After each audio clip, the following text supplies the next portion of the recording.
आणि यानंतरची बातमी आहे अहिल्यानगरमधून। जून महिना संपत आला तरी अद्यापही समाधानकारक पाऊस न झाल्यानं बळीराजा चांगलाच संकटात सापडलाय। अहिल्यानगर जिल्ह्यामध्ये अवघा 46 मिलीमीटर पाऊस पडल्यानं अनेक भागात पेरण्या खोळंबल्यात। अनेक ठिकाणी आपल्या फळबागा वाचवण्यासाठी शेतकरी ठिबकच्या माध्यमातून पिकांना पाणी देत असल्याचं दिसतंय। मात्र समाधानकारक पाऊस पडत नसल्यानं पेरण्या कराव्या की नाही या संभ्रमात शेतकरी आहे। दरम्यान जोपर्यंत पेरण्याहून उत्पादन हातात येत नाही तोपर्यंत हमीभाव जाहीर करू नये अशी मागणी आता शेतकरी करतायत। आढावा घेत शेतकऱ्यांची बातचीत केली आमच्या प्रतिनिधींनी, पाहूया। या वर्षी मान्सून राज्यात उशिरा दाखल झाला आणि त्याचा फटका आता बळीराजाला बसताना दिसतोय। काही दिवसांपूर्वी राज्यातील अनेक भागात मान्सूनने हजेरी देखील लावली, मात्र पुन्हा एकदा या पावसानं दडी मारल्यानं सध्या बळीराजा संकटात सापडलाय।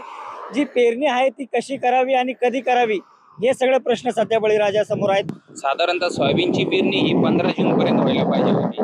आता साधारणतः आज 28 तारीख आहे, 28 तारीख आहे तरी आजपर्यंत काही पाऊस झालेला नाही।